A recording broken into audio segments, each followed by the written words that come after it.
When 32-year-old Joanne Hill finished her day at work in Chester, England, her mind was already set on what she was going to do.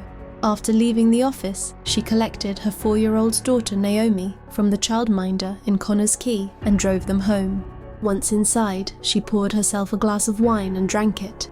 A few minutes later, Joanne ran her daughter a bath, while little Naomi sat in front of the television, completely unaware of the danger she was in. What happened next was unimaginable. That night, Joanne Hill did the unthinkable.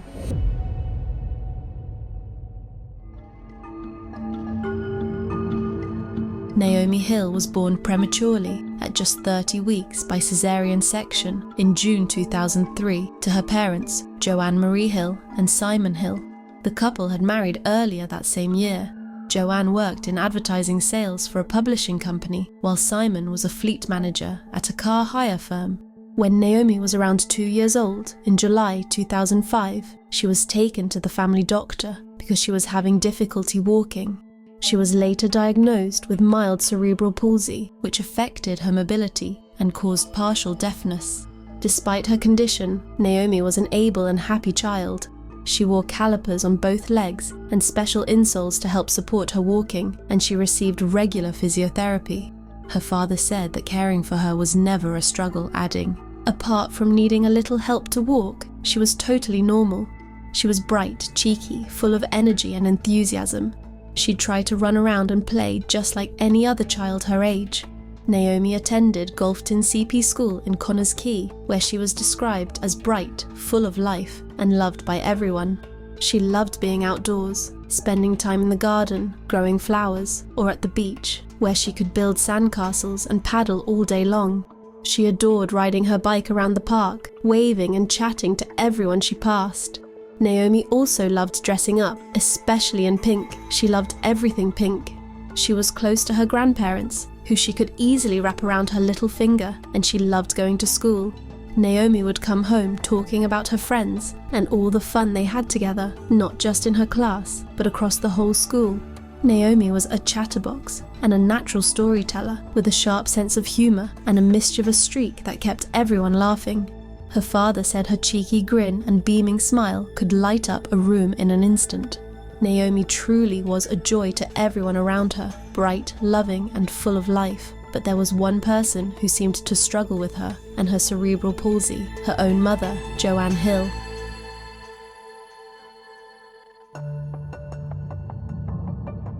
Joanne Hill had struggled with her mental health for many years. Her first signs of it appeared back in the early 1990s. At just 17, she was referred to a child psychiatrist for anxiety. In 2000, her mental health worsened. She attempted suicide twice that year and was prescribed medication for anxiety, depression, and insomnia. By January 2003, shortly before her marriage to Simon and the birth of their daughter Naomi, Joanne was diagnosed with chronic anxiety. Just a few months later, in April, she experienced what doctors described as a hypermanic episode. After Naomi's premature and difficult birth in June 2003, Joanne's mental state deteriorated again. She suffered from a severe form of postnatal depression and was treated by her local community health team.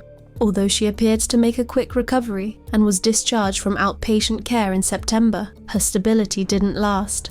For a time, the family lived what seemed to be a reasonably happy and normal life, but then, in January 2006, Naomi was officially diagnosed with cerebral palsy and required calipers to help her walk, and this diagnosis seemed to deeply affect Joanne. In the months that followed, her mental health spiraled once more. On Boxing Day 2006, she suffered another serious relapse. She was referred to the crisis resolution and home treatment team and left the family home to be cared for by her parents. During this period, her relationship with Simon began to suffer, and concerns were raised about her increasing dependence on alcohol. By March 2007, Joanne had recovered enough to return to work part-time, and by April 2007, she was back full-time. Things seemed to be improving. She was transferred to the community mental health team and eventually discharged in the summer of 2007.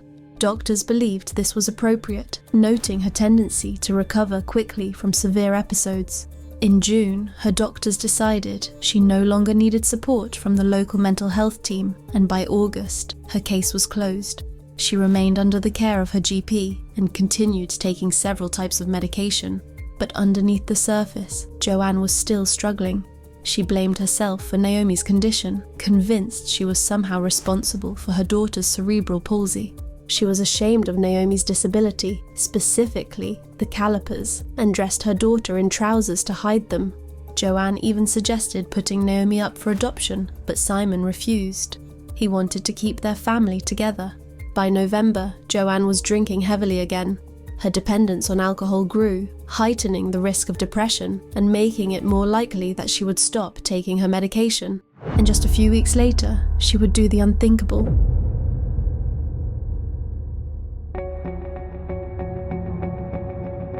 On November 26, 2007, Joanne Hill went to work, as usual at Community Initiatives, a publishing company in Chester, where she sold advertising space. But at some point during the day, she made a chilling decision.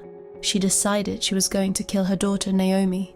After finishing work, Joanne stopped at the Railway pub in Chester, where she sat alone and drank a glass of wine. Then, at 5:09 p.m, her husband Simon called to say he would be home by 7:30. At 5:45, Joanne collected Naomi from her childminder. On their way home, she stopped at a local supermarket to buy more wine, where she was caught on CCTV, laughing and joking with the shop assistant, appearing calm and carefree. Around 6 p.m, Joanne and Naomi arrived home on Quay Close. Joanne ran a bath while Naomi sat watching television. Simon phoned again at 6:08 and described his wife's mood as quite buoyant. Shortly after, he sent her a text message that simply read, "Is Naomi safe?" She never replied. As the bath filled almost to the top, Joanne poured in bubble bath and drank another glass of wine. Then she picked up Naomi and carried her upstairs. Naomi told her mother she didn't want a bath, but she didn't resist. Joanne stood her daughter in the tub, then forced her to sit down before thrusting her face under the water. She held Naomi's head submerged for between 10 and 20 minutes. Joanne then lifted her daughter's body from the bath and dressed her carefully in blue denim dungarees and a pink and yellow top. She placed Naomi in the back seat of the family's car, fastening her into her child seat. Then Joanne gathered her handbag, a bottle of wine, and left the house just before Simon was due home from work. For the next 8 hours, Joanne drove aimlessly between Deeside and Chester. She stopped to drink wine, buy another bottle and refuel, all while Naomi's body remained strapped in the back seat. CCTV captured her at a petrol station at 11:35 p.m, filling up her car. When she realized she didn't have any money, she joked with the cashier about paying with a Matalan card. 8 hours later, at around 3:35 a.m, Joanne Hill arrived at the Countess of Chester Hospital. She was drunk and cradling Naomi in her arms. She approached medical staff and said, "Will somebody help me? I think she's dead." Helen Stroyd, a clinical coordinator who sat with Joanne in the relative's room, said that Joanne asked if the hospital staff could wave a magic wand and make Naomi better, but nothing could be done. Naomi was already gone.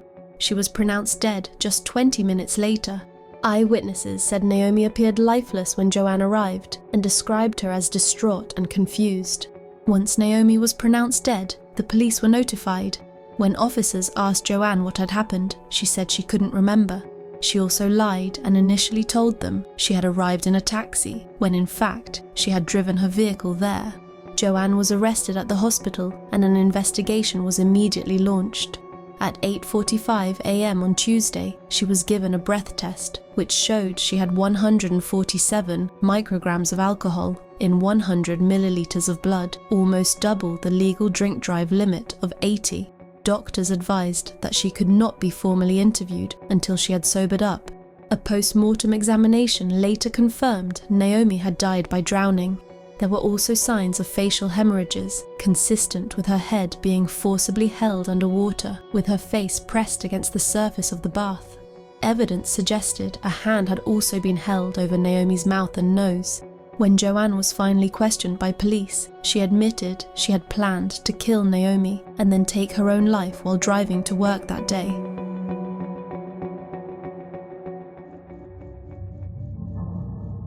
Joanne Marie Hill, who was now aged 32, appeared before magistrates in Chester. Each day of the hearing, she wasn't brought from a prison cell, but instead from Ty Llewellyn, a medium-secure psychiatric unit near Bangor in North Wales. Joanne admitted to killing her 4-year-old daughter, Naomi, by drowning her. She denied murder, but pleaded guilty to manslaughter on the grounds of diminished responsibility. The defense argued that Joanne, who had a long history of mental illness, was suffering from what they described as an abnormality of the mind when she drowned her daughter. Dr. Aideen O'Halloran, a consultant forensic psychiatrist, gave evidence for the defense. Based on witness statements and her own interviews with Joanne, Dr. O'Halloran told the court that Joanne was mentally ill at the time of Naomi's death. She explained that Joanne's behavior in the weeks leading up to the killing showed clear signs of relapse, a return of the severe depression that had plagued her for years. Dr. O'Halloran concluded that Joanne was suffering from depression and had also disassociated from her emotions. She told the court, "In terms of what her abnormality of the mind was at that time, my view was she was suffering from a depressed disorder of which she had a history and was subsequently diagnosed. She was also using a mechanism of disassociation, which was something she had a tendency to do. She was depressed. The combination of the two, in my view, results in abnormality of the mind." When Dr. O'Halloran assessed Joanne at Ty Llewellyn, where she had been held since January, she described her as seriously disturbed. Staff at the hospital described Joanne as an enigma, at times unresponsive and staring blankly at walls, then suddenly weepy, inappropriately cheerful, or deeply depressed. Dr. O'Halloran told the court that Joanne had grave difficulty talking about what she had done. She appeared disconnected from her emotions at the time of the killing and, in her words, showed signs of an absence of thinking and an absence of feeling. Dr. O'Halloran said, "It was a decision she made. It was the right thing to do. She didn't appear to have any plan about it. This was not a carefully planned killing. She was not covering her tracks or anything like that. She appeared disconnected from logical, rational thinking and normal emotion." Dr. O'Halloran also reflected on the challenges of presenting such a complex case in court. She continued, "This case highlights the weaknesses of relying on categorical diagnostic systems, which require individuals to fit neatly into a category or risk not having the disorder recognized by the court. It shows the mismatch between the clinical and judicial contexts. It's incredibly difficult to convey complex psychiatric and psychological problems in an adversarial setting where shades of grey don't fit neatly into the black and white answers required."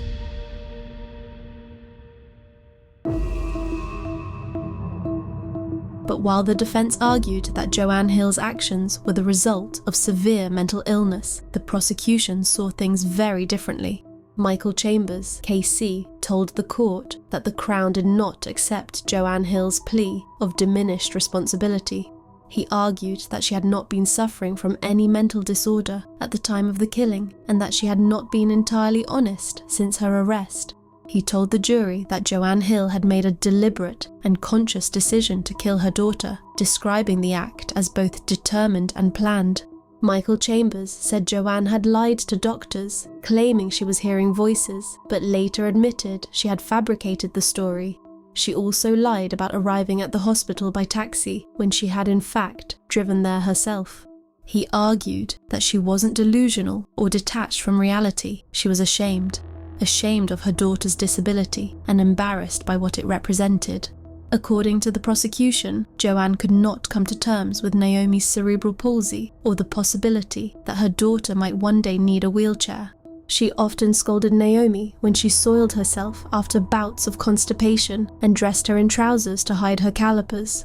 Michael Chambers said, "The prosecution say the defendant could not come to terms with the fact that Naomi was disabled, suffering from a mild form of cerebral palsy, affecting her ability to walk. She left a lot of the everyday care of Naomi to her husband Simon. She even suggested to him that Naomi should be adopted. But he would not agree to that because he doted on her. Instead of seeking help from the social services, she quite deliberately and consciously acted to kill Naomi. It was a determined plan. The prosecution say she wasn't suffering from depressive mental illness at the time. Extreme behavior such as this doesn't automatically mean mental illness was the cause. She quite simply wanted Naomi dead. We are reliant upon her for an explanation. She may not have given a full and truthful account to the police in interview. It is unclear whether she believed Naomi would be better off dead or if her motive was more selfish. Giving evidence on behalf of the prosecution, Dr. Detlev Rogam, Naomi's consultant pediatrician at the Countess of Chester Hospital, told the court there was no problem with her social or intellectual skills. He said Naomi's condition affected almost entirely only her legs. Dr. Rogam confirmed it was normal for parents to be shocked or upset and take time to come to terms with the fact their child may never be able to live a completely normal life. Her husband, Simon Hill, testified that Joanne could not accept their daughter's mild disability and believed it was her fault. He said, when she was poorly, she felt it was her fault that Naomi had this disability. At other times, she would say, "It's okay, she'll be fine with a bit of physio." She was trying to hide it away. Dr. Paul Chesterman, a consultant forensic psychiatrist, gave evidence for the prosecution. He told the court that Joanne's actions in the days before the killing were incompatible with clinical depression. Just 4 days before Naomi's death, Joanne had gone on a night out and slept with a workmate, behavior, he said, that was inconsistent with someone suffering from severe mental illness. According to Dr. Chesterman, Joanne's behavior in the weeks leading up to the killing was rational and coherent. On the day Naomi died, she had gone to work as usual, collected her daughter from the childminder, and stopped at shops before returning home. Michael Chambers said, the defendant told police that on that Monday, the day Naomi died, she had thought of killing Naomi and also suicidal thoughts. We say she wasn't suffering from depressive mental illness at that time. She moved quickly and efficiently to do what she had decided to do. The jury also heard that Joanne had a long history of alcohol abuse, which had strained her marriage, and they delved into how she had suffered anxiety and mental illness in the past. Simon Hill testified that his wife often drank heavily, saying, "More often than not, Joe was drunk in the kitchen when I got home. The house would be dark, and Naomi would be asleep on the settee. Towards the end, it was very difficult." He told the court that Joanne's attitude toward Naomi often swung between extremes, at times overpowering, showering her daughter with toys and affection, and at other times cold and distant. He said she had suffered from very dark thoughts and had once suggested putting Naomi up for adoption, believing she was somehow to blame for her daughter's disability. The court heard that despite her alcohol abuse putting their marriage under strain, he was clearly devoted to his wife and a very loving father. The morning after she cheated on him, he drove to her work to make sure she took her medication.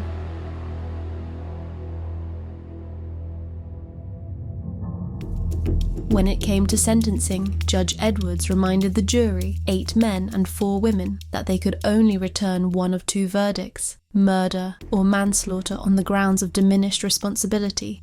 However, in the end, after an hour and a half of deliberation, the jury at Chester Crown Court rejected Joanne Hill's plea of diminished responsibility and found her guilty of murder.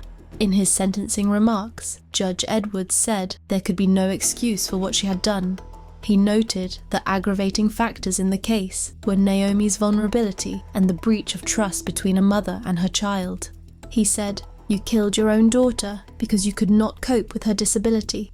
You had other pressures upon you, a disintegrating marriage, and you decided to kill your own daughter by drowning her. This has been a very sad case.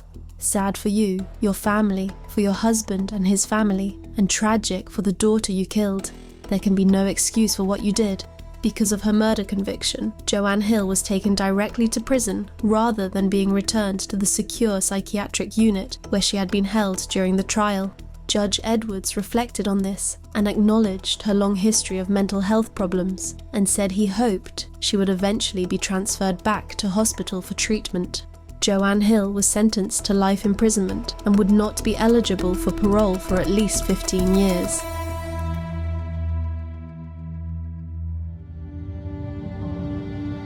Following Naomi's death, staff and pupils at Golfton Primary School in Connah's Quay, where she had been in the reception class, were said to be dazed by the news. Head teacher Paul Schleissing said, Everyone in the school is absolutely devastated. She was a lovely little girl who had a special gift of lighting up our day. She had the gift of bringing the best out in people. Our thoughts are with Naomi's family right now. She was in our nursery as well, which is why we all met her, knew her and loved her so much. It's devastating. She was a special little girl. Naomi's father, Simon Hill, spoke publicly about his devastation and the depth of his loss. He said he would never come to terms with his daughter's murder at the hands of his wife. He said, "Firstly, I'd like to thank all the people who've helped me and my family during this horrendous time. I wouldn't like to embarrass anybody by naming names. They know who they are and I thank them deeply. It was said in court that Naomi suffered with cerebral palsy. This is not true. Naomi did not suffer at all. She lived life to the full and was an inspiration to us all. Naomi took everything in her stride and enjoyed doing everything that 4-year-olds would do, if only slightly slower. Naomi was a chatterbox, a great storyteller. She had a wonderful sense of humour and a wicked taste for mischief. She could make me laugh all day long. Her cheeky grin and beaming smile would light up a room in an instant. There's not a minute that goes by without me wishing she was still here. She was my constant companion. She was my best friend. She was my little princess." The fact that Naomi's been taken away from us at such a young age and in such a terrible way is something we will never come to terms with. Joanne was a non-swimmer with a terrible fear of water. To be held underwater was her biggest fear. What she did to my princess Naomi was evil. He carried on by saying, "I accept that for Joanne coolly to run a bath, put bubble bath in, and then hold Naomi under the water, something must have happened in her mind. Nobody thinking normally, especially not a mother, could behave like that. But I believe she made a conscious choice to kill Naomi, a choice to do something evil. It came out in court that she'd been planning to kill Naomi all day at work, while outwardly behaving normally. I looked after her during her worst periods of depression. When she was really poorly, she couldn't function, couldn't even dress herself, or take herself to the toilet. If she'd been that unwell on that day, she would have been incapable of doing what she did. If Joanne had tried to kill me or herself, it would have been different. But to take away our beautiful little girl's life when it had barely begun is unforgivable. I feel strongly that justice has been done." 6 months after Naomi's death, while awaiting trial, Joanne contacted Simon from Quay, the medium-secure psychiatric unit where she was being held on remand. Simon said he couldn't help but unleash his fury on her. Joanne told him she had realised the enormity of her crime, but didn't believe she had done anything wrong because she was ill. She also admitted having an affair with a man from work and apologised. He said, "We hadn't spoken since Naomi's death, and suddenly she was on the line sounding quite normal. It was almost the exact time of the day Naomi had died, which I found very disturbing. She began by casually telling me she missed me. I couldn't help myself. I let rip with all my fury, asking her how she could possibly have killed our daughter. She replied in a monotone. Her lawyers had told her to say she couldn't cope with Naomi because I didn't offer her any help. She said she didn't know why she'd done it, she couldn't explain. Then, as if she was apologising for spilling a drink, she said, 'I'm sorry.' I couldn't hear any remorse in her voice. At the end of the call, Simon told her to never contact him again.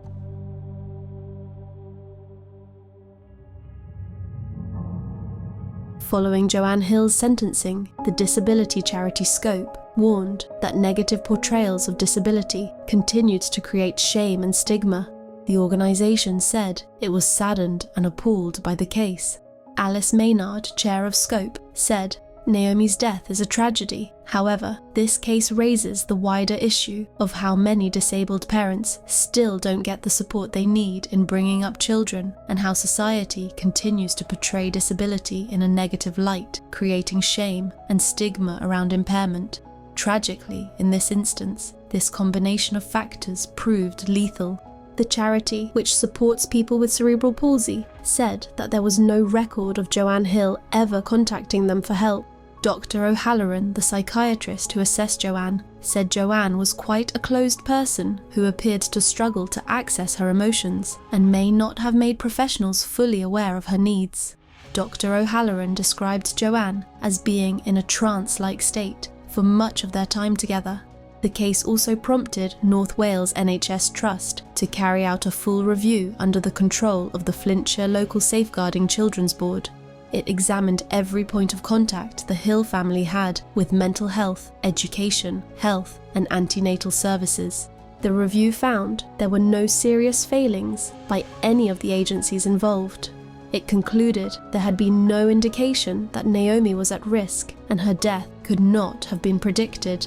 The report stated there were too many imponderables to determine whether her death could have been prevented.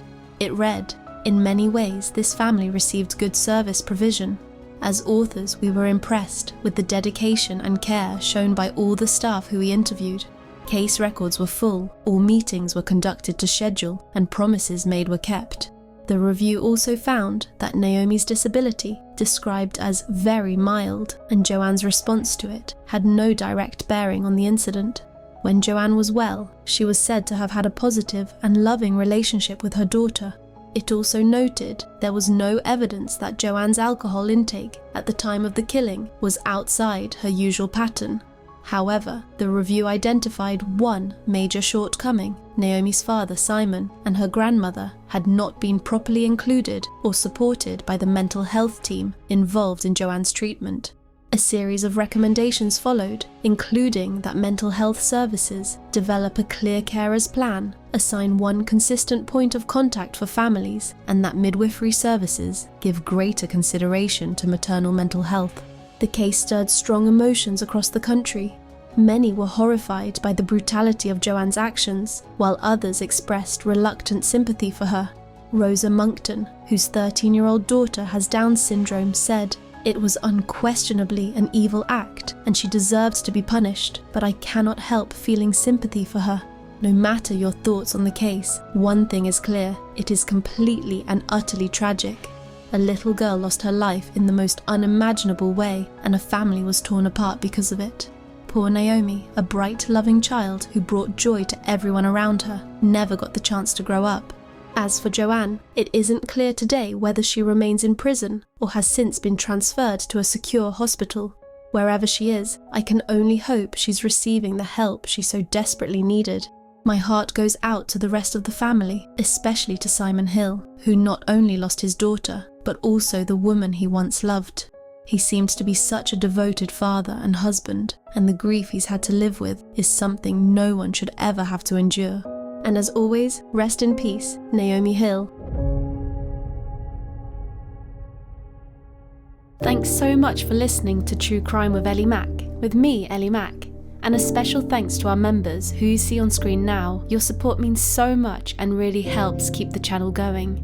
If you're watching on YouTube, please subscribe to the channel and like the video. And if you're listening on Spotify, Apple Podcasts, or anywhere else, a rating and a follow really help the show grow. See you next time.